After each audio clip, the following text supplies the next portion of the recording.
What's up, y'all? We got a lot of juicy responses on that overhead press meme that I posted. We're going to talk about that after I cover some of the lower body shit. This is going to be more vlog-ish style. I don't like the vlog videos. Those are cringe, but I'm going to have some voiceovers that aren't a voiceover. You'll see. Anyway, with the RDLs, the way that I'm progressing this is that the week prior, I did like a top set of 8, couple reps in reserve, then back down sets, minus 8% each set, or however it worked out for me to do 340 and then 315. The way that I'm progressing this week, which is this workout here, is I'm taking that 2-3 reps in reserve at the top set, staying true to that. It just happened to me that I did more weight. I'm progressing in the back down sets though, so I'm just keeping the average intensity for those higher. You see what I'm saying? So I did 335 for 2 sets of 8 versus 340 for 1 and then 315 for 1. The average intensity is higher that way. And then the week after this one, subsequent to this one, I'm going to do the same thing. Top set, back down sets, and I'm going to have the average intensity higher. And then I'm going to test the 8 rep max.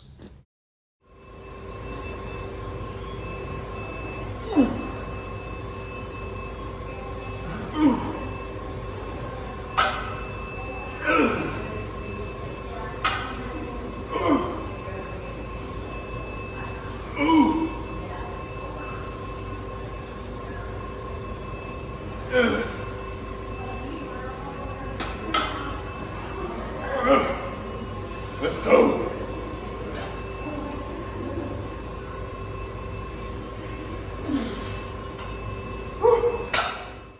The last set on like heavy squats or hip hinges always feels like you're running on empty, but then like when you watch it, the bar speed's still pretty quick. Perception ain't always everything when you're deep into a workout and you're already tired. So it's a little golden tidbit. You always want to record your sets because and this is like the boomer way of putting it, but like how you feel isn't always reality. You take that how it is. There's nuance to it. So if it's your first set and it feels like shit, it was probably a shit set. But if it's your last set and it feels like shit, it could still look good. You see what I'm saying? There's nuance to it. Now, with these deficit step-ups / single leg squat things, I'm doing this, and I'm just like with the RDLs, I'm adding weight linearly, intelligently. So the way that I'm doing it is I'm just adding a little bit of weight depending upon what I feel like I'm good for. I felt good, so I added, this was, I think, 2 20-pound dumbbells, and what I'm really focusing on is just getting a full stretch on my adductor and full knee extension, get my knees really far over my toes. I'm letting my hip extensors do their job. Go ahead and let the clip after this speak for that, but I'm doing this mostly for movement prep. It's a little bit of extra volume, but it's really just to build capacity in my adductors, in my knees, and just make everything feel better. All right, so with those single leg split squattage / single leg squat Johns I was just doing, what you want to focus on is letting your hip extensors do what they're supposed to do. A lot of people, when they do lunges, they try to stay straight up and down, and they say, oh, I'm training my internal rotation so I can use my quads better on the squat. You have to let the hip extensors do what they're going to do. So what that means is hinging forward a little bit when you do your squat. So that's really what I'm targeting when I do that. I'm trying to get a full stretch on my adductor, get full knee extension, of course, and bias that internal rotation so I can do that. But I'm not fighting my body to do what it's supposed to do when you do something like that, which is extend at the hips. In between me flapping my gums, so like the second set onwards, this was a superset. So this deficit step-ups with the Swiss bar rows. These feel really good. I don't know what to call them. I seen Ed Cohn doing once. The engagement you get on your lats is out of this world. Go ahead and give them a shot. I forgot to record the second set that I did, but what you'll find when you do single leg work is that you'll always have one side of your hips, or one leg, if you want to think of it that way, just a little better at that internal rotation, pushing your knee forward. And you'll feel it when you're doing it because one side will have more stability than the other. That's the reason why you do single leg things. It isn't necessarily per se, at least in a strength training capacity, done for the purpose of, oh, well, I have one leg that's a little bigger than the other, I'm gonna do single leg work. You do it for strength training capacity so that the asymmetries that we have in terms of mobility, stability, strength, and flexibility, you can address that. Because if you have substantial hip shift in your squat, because one side of your body is better at internal rotation and one side is worse, and then one side has more flexible hips, so on and so forth, that can start to accrue injuries potentially if you're strong on the stronger side or even when you're weaker. That's why you do single leg work. So for me, this leg looks a hell of a lot better than this one when I do the single leg stuff. It's something you want to keep in mind. And then after I finished up with my bodybuilding / movement prep jazz, finished up with a little set of pull-ups just for the pump, just to show off the gains a little bit. I feel like this is the leanest I've been in a long time. I've been leaner than this, but I'd say I'm about 9-10% right here. I'm hovering around that 170 mark, sometimes a little more, sometimes a little less. Here's what some of y'all came for, the drama kings. But to address how to combine the overhead press and the bench press, I have to address some of the common talking points when people say, oh, it doesn't work. The first one is aptly titled "my carryover." People talk about how an overhead press doesn't have any carryover to a bench press, therefore it's not worth doing in a strength training program. Then in the same vein, they do dips, dumbbell bench, anything that's not with a barbell. It's cognitive dissonance. That's why I have it labeled that way. They do those things like dips. Dips is a big one that just like powerlifter gurus will dick ride to high hell because what does it do? It builds muscle used in the bench press in a non-specific fashion to avoid overuse. What does an overhead press do? What does a dumbbell bench do? It all does the same shit. So that's not a good reason not to do an exercise. You aren't programming it properly, and you don't have the room for it in terms of volume, which is the second point. You say that, but then you have those lower RPE days. It's called tertiary day typically, where you reserve that to build certain capacities that you don't in your primary or your secondary days. What do people do like that? Well, on my tertiary day, I think I'm just going to do close grip bench at a low RPE. What capacity are you building with that you aren't doing with a regular bench? You should be doing something other than a regular bench because you need the movement variability. Movement variability being this big brain term that people use to sound smarter than they are, to basically say you pick movements that lie outside of the movement pattern that you're working that use similar muscles to avoid overuse injuries and build certain athletic strength or hypertrophy factors that you do not build in that movement. For example, you got things like a hammer strength chest press, cable crossover machine, pec flies, all these things that are super non-specific that people will say, oh, are great for movement variability. It could be things like lunges, back extensions, hamstring curls, hip adduction, hip abduction. All these things that powerlifters do that they see merit in because they build muscles that are used in the big three. And now suddenly it doesn't apply to the overhead press. Why? Because they don't know what the fuck they're talking about. That's why. Last talking point that I think I skipped over. I'm just going off memory. I can't actually see the bullet points, and I done already erased the whiteboard. But the last one is, well, it works for beginners, so, but when you're more advanced, it's just not going to work. Well, why does that happen when you're more advanced? It's because the periodization that works when you're a beginner does not work for someone that is stronger because you adapt to what you're doing. So you need to attack it differently with more advanced periodization. Why does that click when it applies to squat, bench, deadlift, and whatever else in powerlifting? But when you talk about overhead press, which is a movement that is less fatiguing than a bench press, why does that suddenly not click for people? I don't get it. I'm going to teach you guys how to make it click, though. All that means is that the way that you organize your training, if you're benching and overhead pressing, has to be different than when you're weaker. Same way as you have to organize your deadlift differently when you're stronger than when you're weaker, or your squat. You can't just do 5 sets of 5 3 times a week. See what I'm saying? You have to do other shit. You have to do less fatiguing movements higher rep ranges, lower RPE, so on and so forth. You just have to organize it differently. It's not that it's the juice ain't worth the squeeze. It's not that you don't get movement variability. It's not you're not building muscles in ways specific to the bench press. You just don't know how to do it. It's not your wheelhouse. I'd rather someone say that than say stupid shit and display their cognitive dissonance.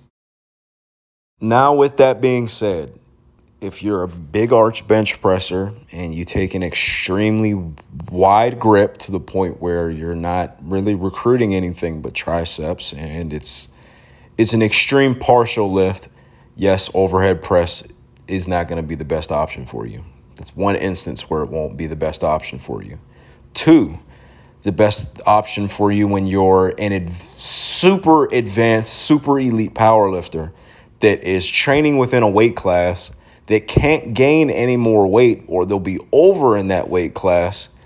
The way that they train with the hyper specificity, as in they're not training to build muscle, they're training specifically to build strength capacity. Yes, the more specific work you can do, the better. In which case, the top powerlifters aren't doing shit, for example, with their squats, but squatting. Joey Flex, great powerlifting coach, one of the best. He said so himself. Top level powerlifters, world record holders don't do shit but squatting. They don't do any extra bodybuilding work because they don't need it.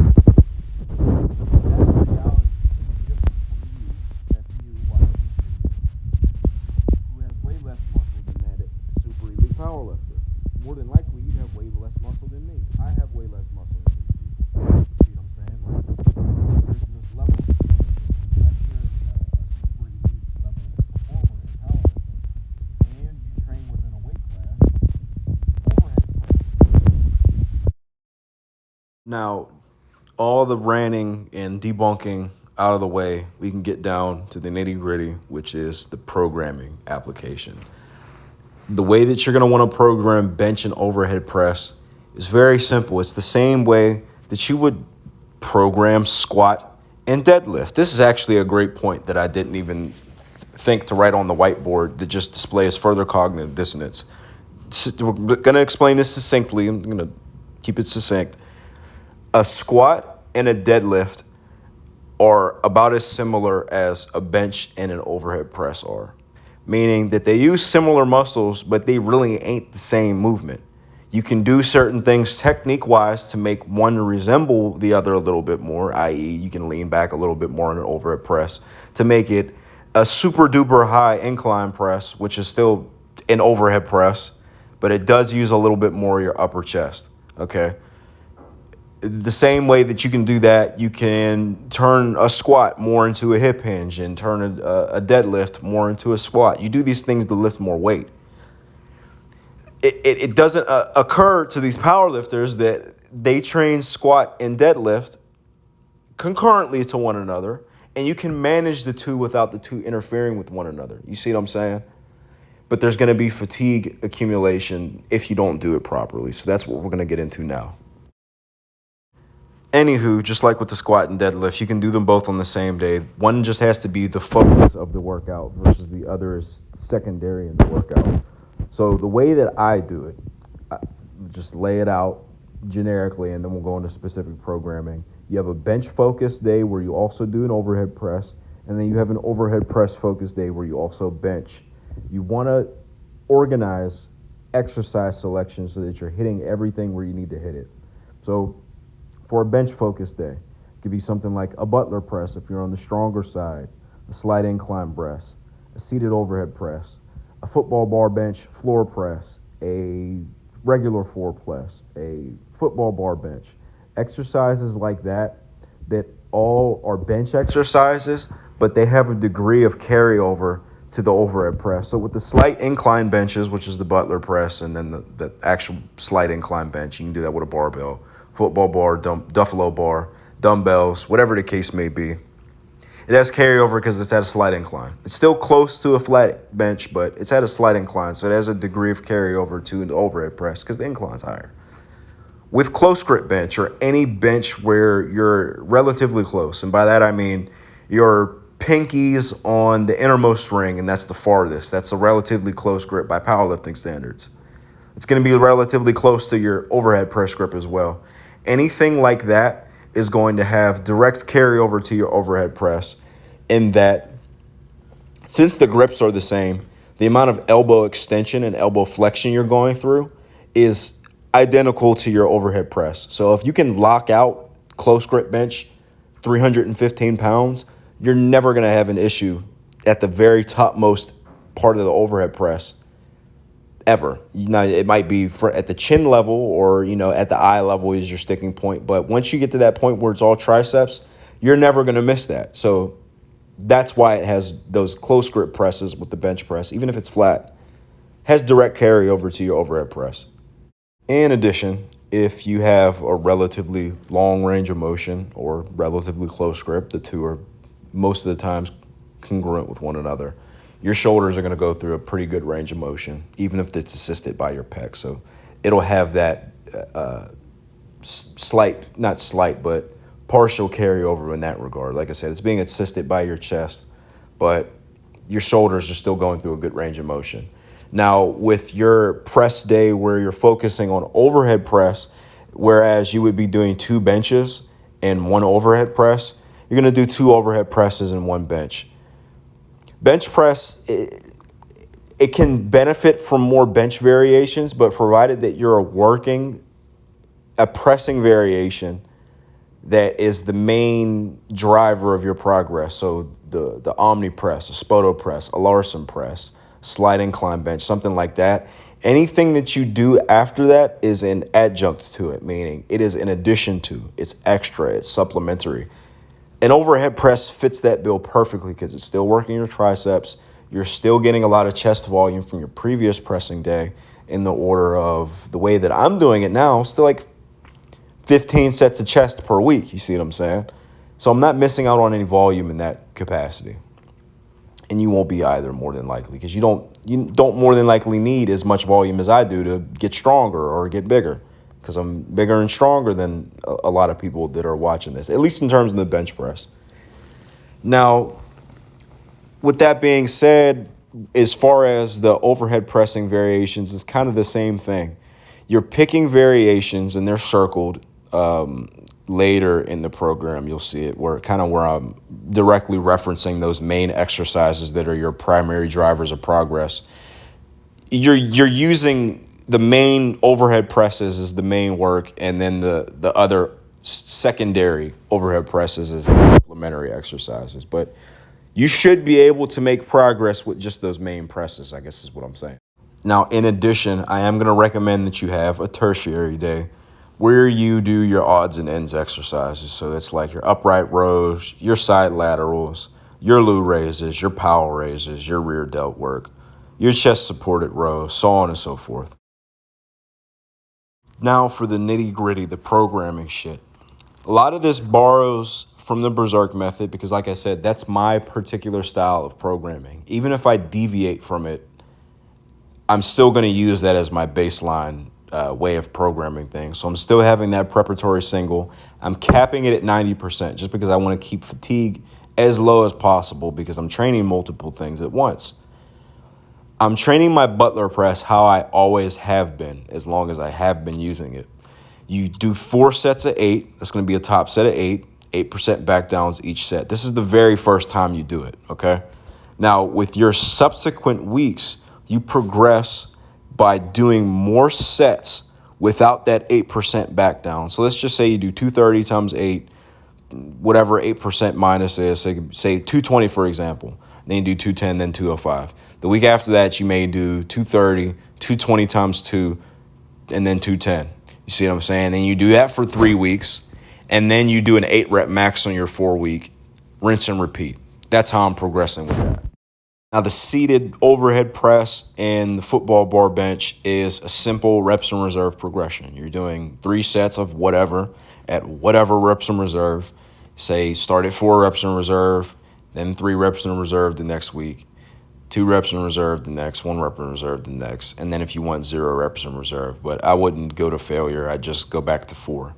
Then you change the rep range after that 4th week. So instead of doing 6s, you do 5s or then 7s or something different so that you're working with a different weight range. Basic reps in reserve. That means that your first set is going to be X weight. To stay in 2 reps in reserve, you're going to lower the weight more than likely. Now with the Omni press, I'm programming that a little bit differently than my normal step progression model. I'm actually using the exact same step progression model with my Butler press. I'm literally doing the exact same thing as the Butler press, but in a different rep range. It's more strength focused. It's more of a strength focused exercise. It's heavier. So the only difference is that it's a heavier exercise being used in a more strength training capacity. Now, what I might do is I may cycle from 5s to 6s to 4s. You see what I'm saying? Now, for the football overhead press, it's something a little bit different than everything else in here. It's 3 ascending sets, meaning essentially a descending set is you're moving down in weight. Ascending is you're moving up. I'm also, while I'm ascending in weight, I'm descending in reps. So I'm going from 7 to 6 to 5. And that's all 2 reps in reserve, the very first week that I do it. Now, how I'm progressing subsequent weeks is I'm just micro loading it. So I'll put on 2.5 pounds, 5 pounds, a pound, whatever I can squeeze out of it until it's 0 reps in reserve. I can't get any more. Then I rerun everything, rinse and repeat. Now, with the seated overhead press, it's just the basic reps in reserve progression, just like with everything else. And that's just to keep everything appropriately difficult. Everything circled is what you can do to make a bench/overhead press program work at a minimum.